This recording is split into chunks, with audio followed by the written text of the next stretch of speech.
and welcome to V-Shifter. Today, Nick Brunacini and myself hanging out with Greg Timinsky. Greg is one of our lead instructors for Blue Card, been on since probably near the beginning, right, Greg? Yeah, probably started in 2011. All right, so toward the beginning. And you're currently the Fire Chief in Middleton? Correct. In Middleton, Idaho. Idaho, in the Treasure Valley. In the Treasure Valley. So what we wanted to talk about today was bringing departments together. Unfortunately, we have a trend in my state for whatever reason that people are creating new departments. And it seems like in 2023 should be a time that we try to get some consolidation, stop duplication of efforts and those kind of things, which some states are doing very well. And I know you have up in Middleton. So let's talk about that a little bit. How did that relationship come about? And how can we help the people who are listening to V-Shifter now to bring those relationships together and explore whether or not consolidation is right for their departments? And then on the back end, I want to talk a little bit about melding those cultures together. But let's start at the beginning. How did you get together with your new people? All right. Well, I started in Star as a fire chief in 2013. And 7 miles down the road is Middleton. And the fire chief there at the time talked about we should do more stuff together. We should maybe even merge the organizations together. And like, yeah, we should. And we just kept on continuing that conversation. You know, and things happen and people leave organizations and so on and so forth. And it was actually the board of Middleton that asked me if I'd be interested in like pursuing that. And they were without a fire chief at that time and wanted to know if we could do it together. So part of that planning and getting together, how similar were your departments? Like, were they both career departments? How were they staffed? Was there some things that synergistically made sense? Besides just being 7 miles apart on the same highway, Star had 12 employees, 12 firefighters, me as fire chief, and Middleton had 9 firefighters, a few part-timers, and a deputy chief that was kind of running the operations at the time. And we just started putting things together. I told the board of the Middleton Fire District that I couldn't really do anything until I had somebody else in place in operations, because you take 2 people, one in Middleton and one is the deputy chief in Middleton and the fire chief in Star, and then you just put everything together. It was overwhelming. We just didn't have enough people in place. So a couple years later, Star was able to get a deputy chief of operations. So once that position was in place, I went back to them and said, I think we can start doing something now. And we started with just putting the administration together. So it was myself, Chief Eastlaw, Chief Sparks, and a district administrator, Robin. We started putting those things together and operating together. And then the firefighters wanted more. They wanted us to be able to merge, as you mentioned earlier, the cultures together, merge things together. Our operations weren't terribly different because our demographics are pretty much the same. We have a small town, we have a lot of land, we have a lot of BLM land, so we operated very similar. So we just started doing that, started putting the pieces together, and it's a slow process. It's not something that I would ever suggest anybody dive right into and just do. I mean, there was every time you got a little tiny piece, it was a win. And when you got that little tiny piece done, then you looked at the next piece. And as much as I have no patience, it was hard for me to take the time to try to put it together one little piece at a time. I just wanted to say, let's just do this and do it. But I knew in the back of my mind that if we did something like that, it would probably fail. So we took our time. It took us probably close to 2.5 years of putting little tiny pieces of the operations together before we actually entered into a joint powers agreement to merge the district's operations together. So in our case today, because of some legislation in Idaho, we can't merge the departments together. So we have a joint powers agreement to operate as one fire department with 2 separate budgets and 2 separate boards. So we're looking at changing some legislation to get that changed so we can become one. It sounds like it would be simple to erase a line between 2 districts and take the boards and put them together, but it's not that simple. So putting it together, when you go to the firefighter level, we just want to do X and put it together. And after several of those little asks by them, I finally just pulled the plug on one of them. It just happened to be this program. It was called, it was a staffing module. I can't even remember the name of it right now. And I said, well, there's a lot of pieces and parts. There's a lot of pay codes that are different in one than the other. So finally, I just told them, I told my staff, just put it together, because that's what they want. And this will be easy to fix because it's going to cause a few problems. And it did cause a few problems. Well, this isn't the same. This isn't the same. And we end up merging that piece together. And then I think that the firefighters understood that putting little pieces together at a time probably wasn't a bad idea.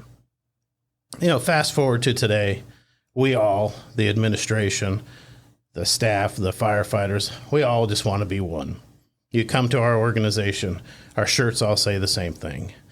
Our people are mixed up. You don't know who works for Middleton technically and who works for SAR technically, and I don't even know.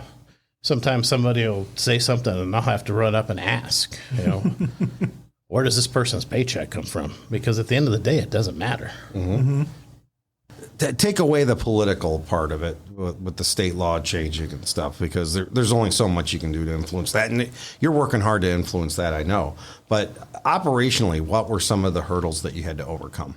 Probably the simple things, the things that I think should be simple. How the fire trucks were how the equipment was put on them, how the hoses were loaded, what hoses we used, what nozzles we used. In my mind, that should have been simple. It was probably, we had to put groups of people together and have them show each other why they liked what they liked, and then come up with that kind of stuff.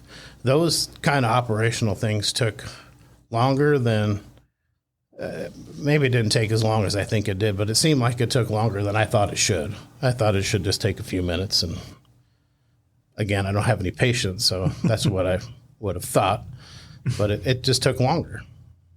That's what being in government's all about, is creating bureaucracy and more work for yourself. And it's funny, I think a lot of us in the fire department do not like that at all, because I always start off conversations with my boss. It's like, I don't like bureaucracy, but, or I don't like bureaucracy, we need to fix this. But in terms of pay and rank and qualifications for rank, was there any problems with any of that? It was part of the reason the first couple years were slower. The wages weren't equal. And I thought it was very important that we were able to get wages and benefits to this, at least wages exactly the same. With having small budgets in 2 different fire districts, we had to work to get the wages to where they were the same. And then we worked on the benefits, getting the benefits to the same. And after 2.5 years, we finally, on September 1st of this year, got the insurance to be exactly the same. So there is the union combined the 2 unions together to one. They did that early on a couple years ago. And then our piece of it to get the benefits and everything to be exactly the same just actually finished on September 1st. And it wasn't that it was hard to do. There was always an obstacle, something something on one side or the other just stopped. And it wasn't the employees by any means. It was either budget or insurance carrier or whatever the case may have been. But it just took a little time to get that together. But I did think it was very important that we get the wages and benefits, as at least the wages, exactly the same before we put people on the same fire trucks. Well, and I think there's huge opportunity in that, because when you balance everybody's wages, is typically you balance up. So nobody's going to make less money. Somebody's going to make more money in the thing. Now, some people may not make as much, but that's because they're plateaued in that kind of whatever position they're in. So, but that's one of the advantages, especially to the lower paid department, is that's the quickest way to bring their wages up, I think. Is say, well, we're doing the same work as them, and then, so you got the justification for it. But like you say, there's all kinds of hurdles you got to get through, especially politically and through the local government that, well, no, we don't pay like that. And you think, well, we're merging. You got to. You don't have a choice now. So it almost puts them to the fire, which is a nice position to be in for the fire department.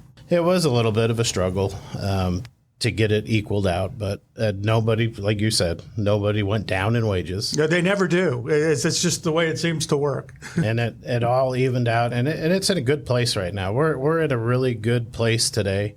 We just really would love to merge, erase the boundaries and make it one fire district. It's the most economical way to do business, really, when you look at it. Yes. My government employment was in a place where we did that. Everybody was kind of the same. We worked off the same SOPs, but there was big differences between each organization still. We wore our own uniforms. And looking back on it, I think, well, there were 30 fire departments in the region here, and they all had their own everything. They had their own senior staff. They had their own fire chief. And you're like, this is not... If you were building this from the ground up, there would be one senior staff in charge of all of this, and then you would, kind of break it down using that paramilitary model we have. So I think that what you did is a lot harder, is doing it.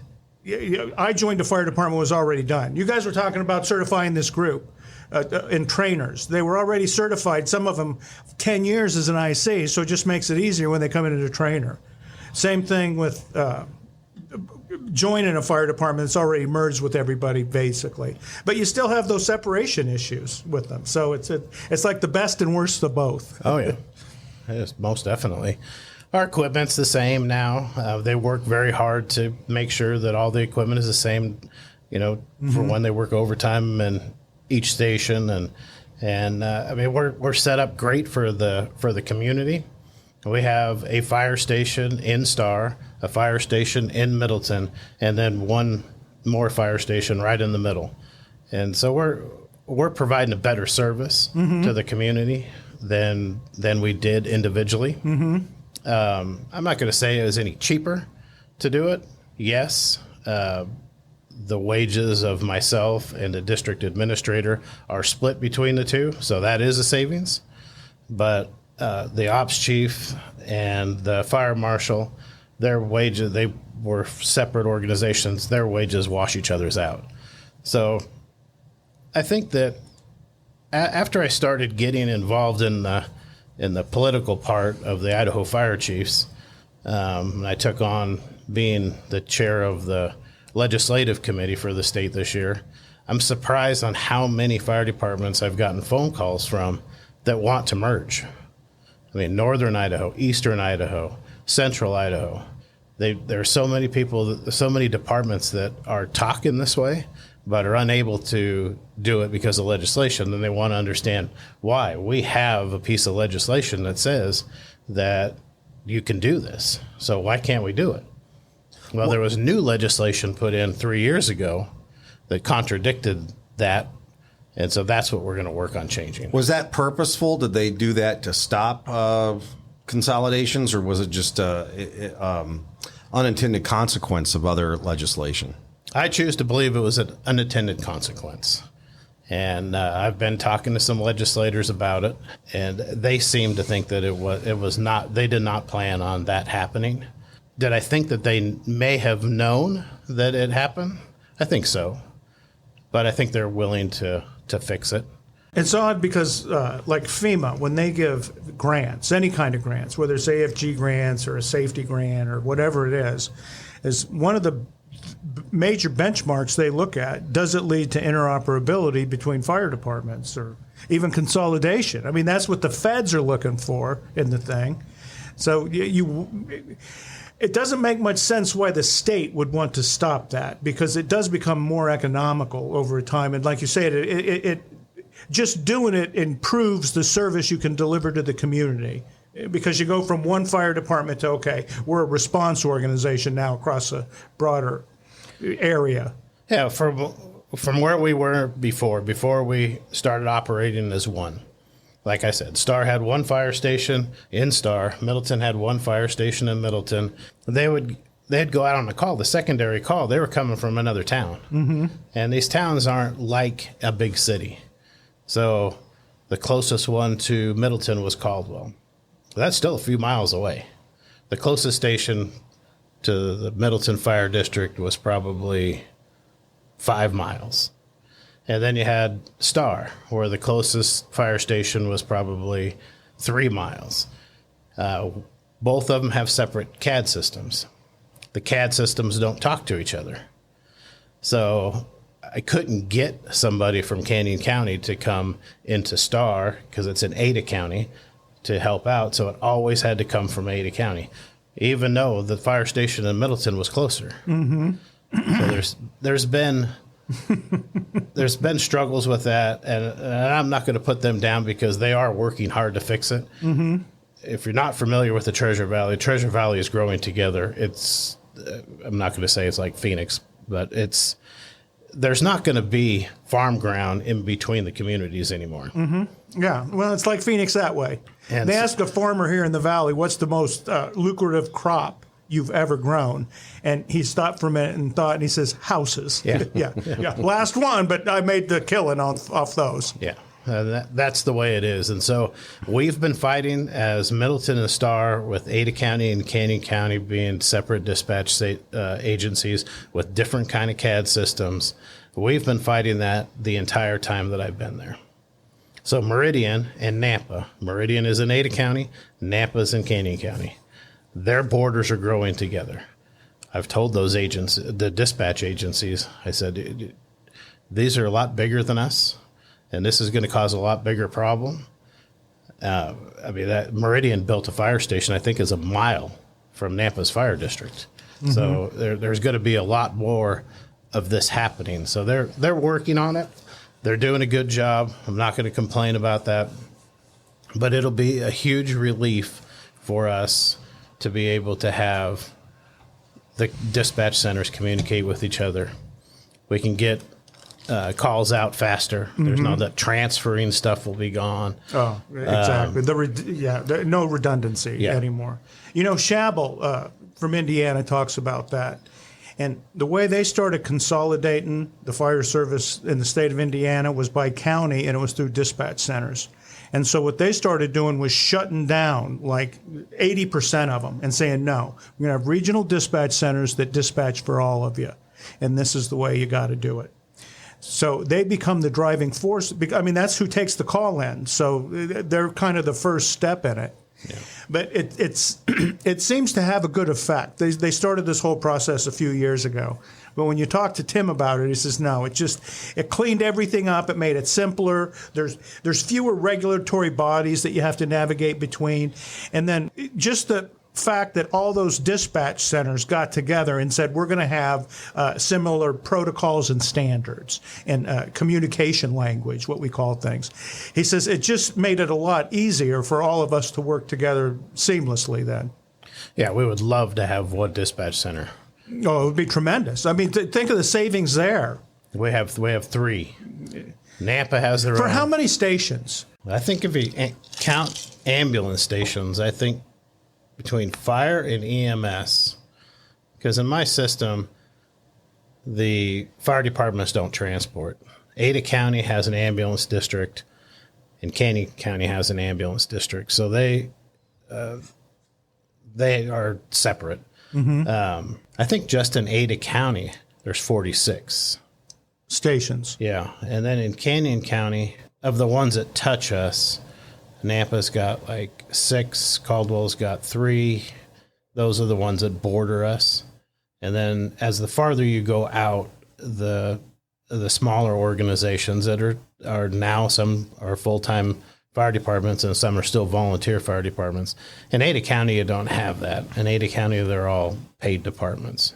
Gotcha. So maybe 60, 70 departments and 3 different dispatch centers. One could easily, more efficiently and effectively manage all those. Absolutely. I was talking to a dispatch director, and not to go too far off the topic, but a dispatch director in my county where we have one dispatch center that dispatches 2 stations.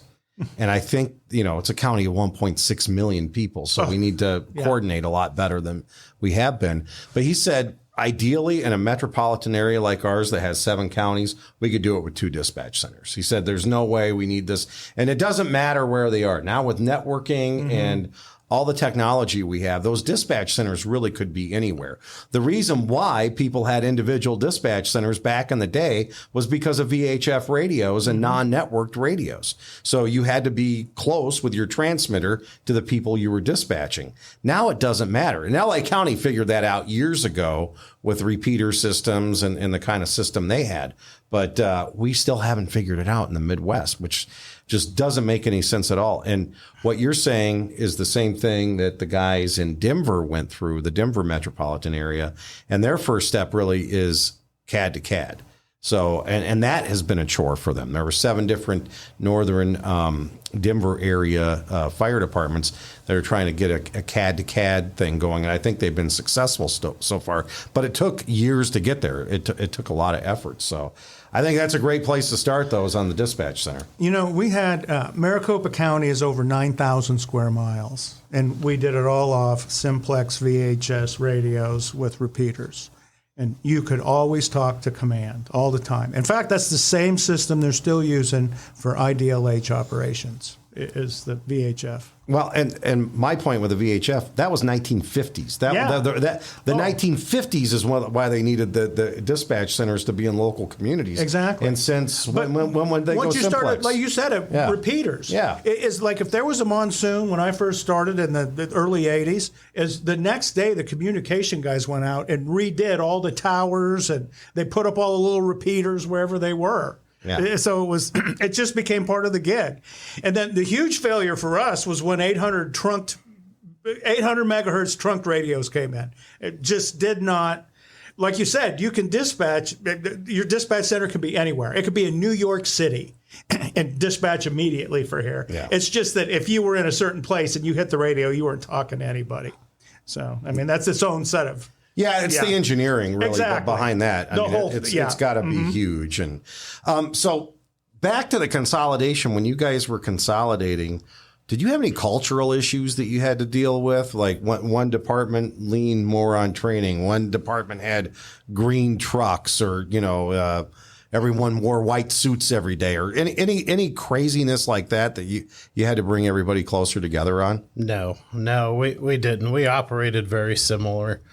The equipment in Star was newer than the equipment that we had in Middleton, so we've slowly been changing that. But our engines and everything are the same now. The culture of the people that do the work, there's always going to be little differences. They had different instructors at different times in their careers, but they're all fairly young guys, and they were willing to sit down and talk about it and work it out, just kind of like the hose loads and the equipment placing and that kind of stuff. And really I would say the culture of the 2 organizations was probably the easiest piece. What part of that was relationships already being pre-established and them knowing each other and working with each other? Well, I think that was probably a big piece of it.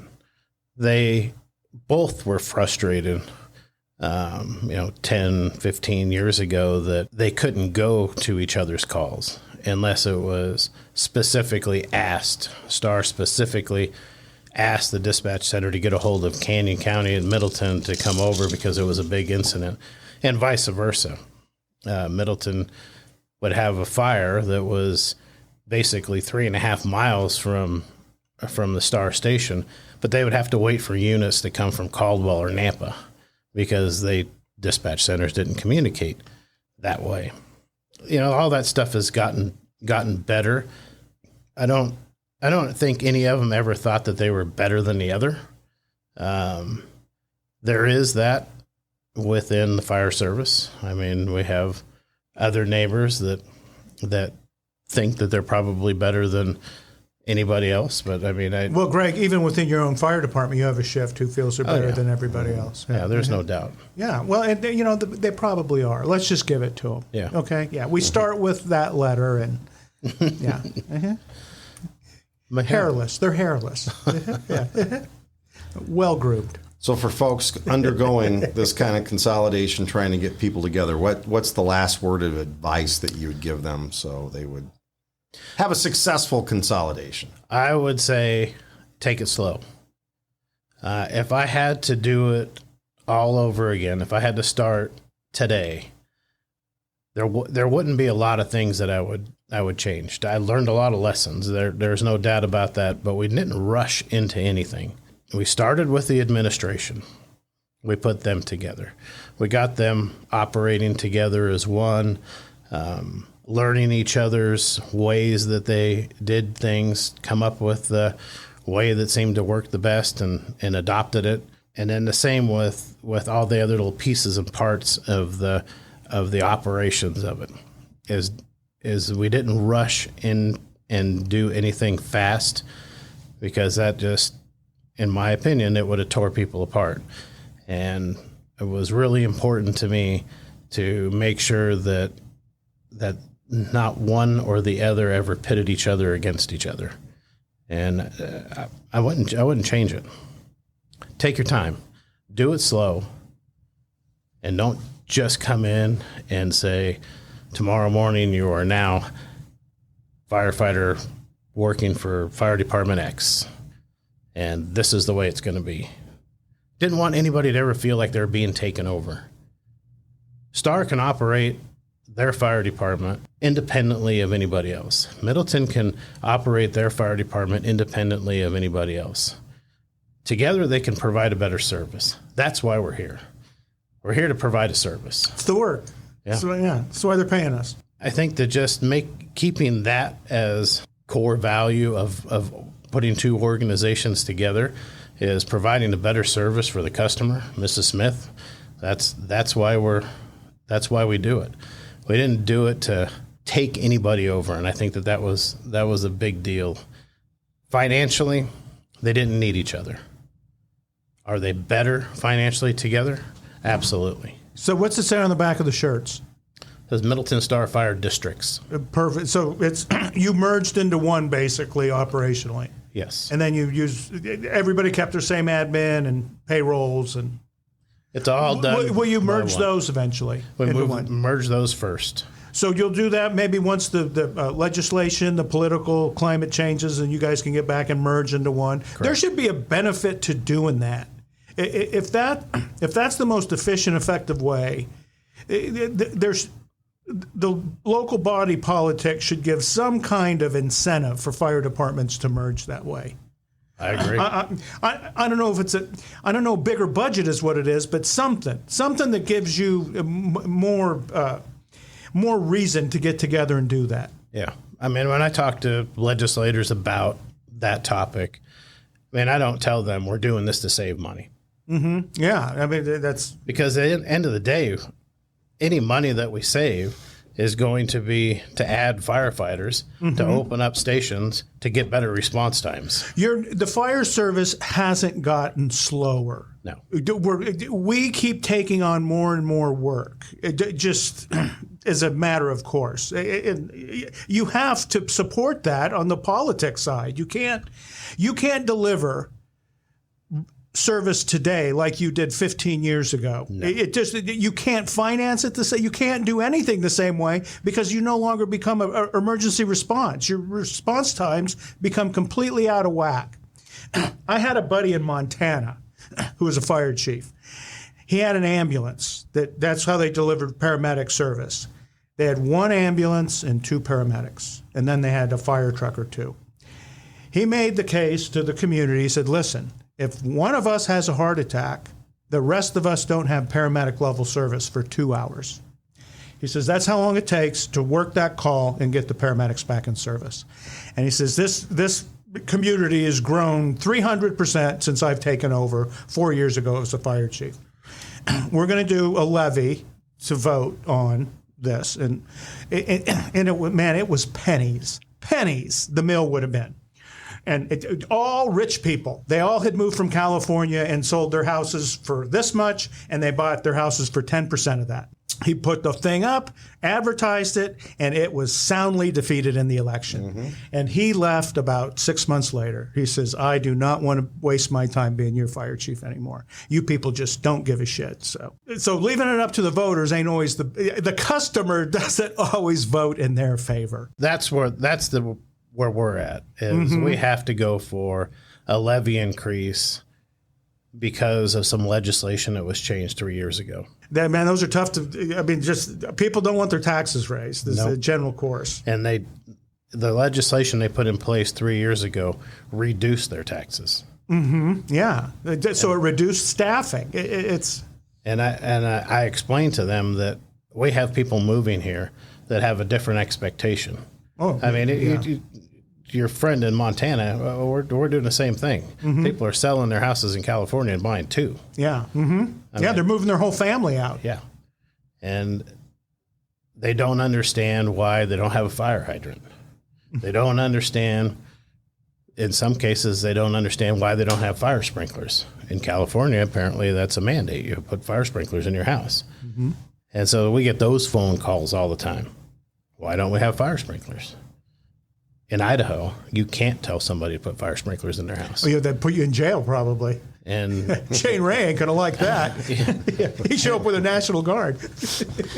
and they're moving out to these rural areas that don't have a municipal water supply. So yeah, I mean well, if you think you're getting L.A. city services in the tundra, you move for a reason. Yeah.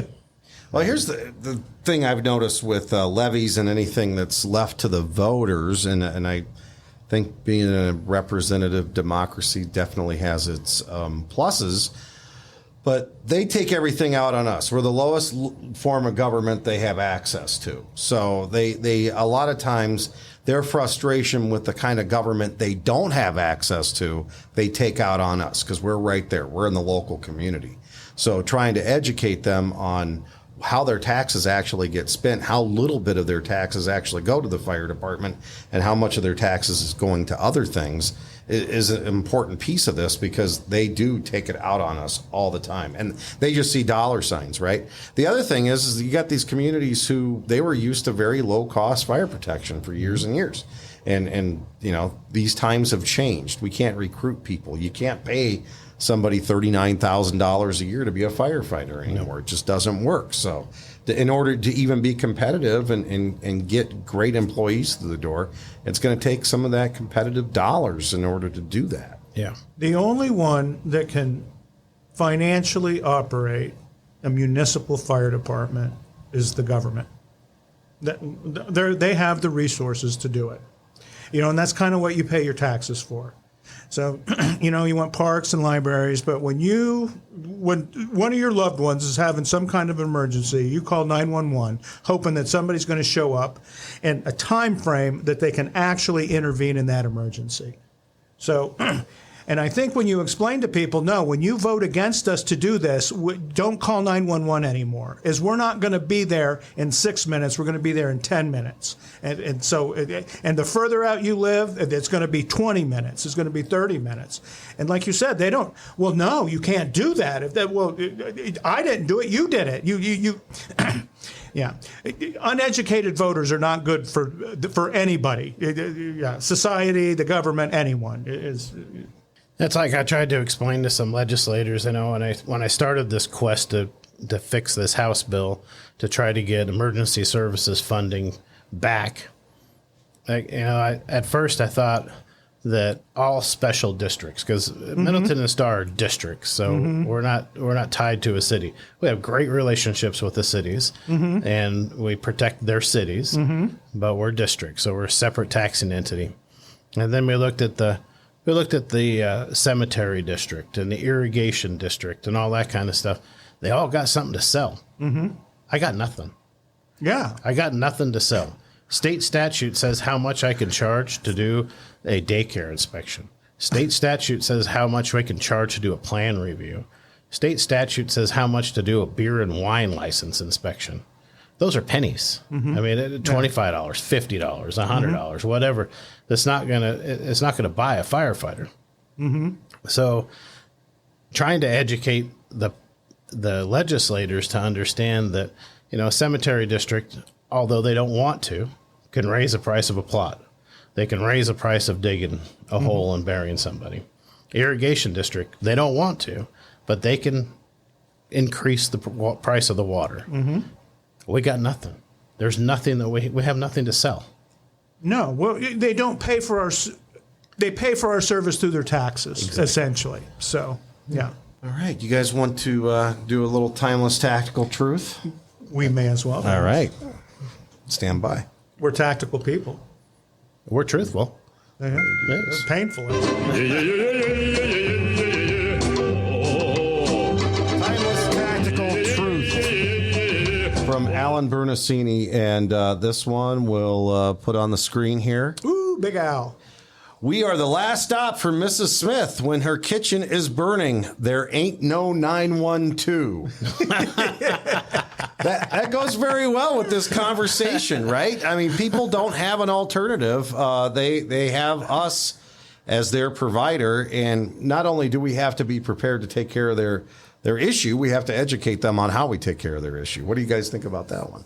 Really the staffing piece of it in funding firefighters, I think the thing that really supercharged that was EMS, is you could justify our EMS numbers in response in more tangible, understandable terms to the body politic and the community in general.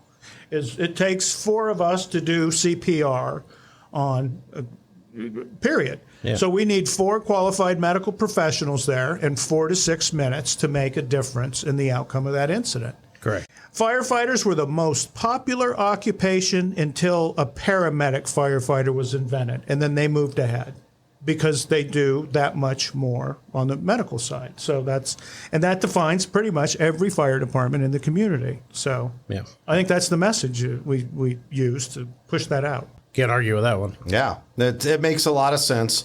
I think, again, with people, we need to educate them on what it takes.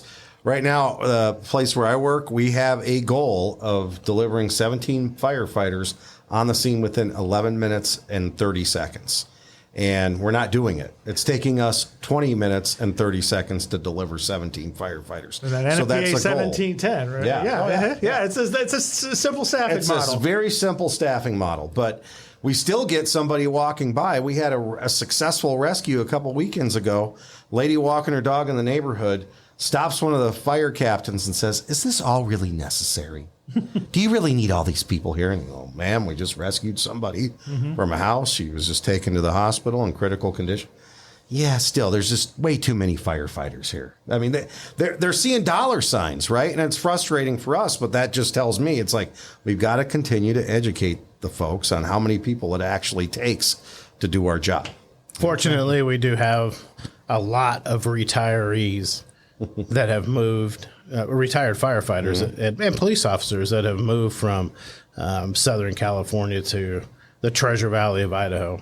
They're very supportive of that's good but different staffing models. That's a double-edged sword, though. When you get a retired firefighter, especially if that was the rank that they held was firefighter on the fire board, is there's a 50% chance that person is not going to be your friend. For a variety of reasons. Yeah. I was told once that you do not want retired firefighters on your political board. Yeah, then they mansplain what you're doing to you. And you think, thank you very much. Yeah. All right. Greg Timinsky, thank you very much for being here and sharing your experiences with Consolidation. we'll include your contact information. So if anybody has a question and they're going through a consolidation themselves, or they're looking to bring some fire departments together, even functionally or administratively, you can give them some advice. So I think it's a great example for us. Yeah, that's great. All right. Happy to help. Right on. Till next time. Woohoo. Thanks for listening to Bee Shifter.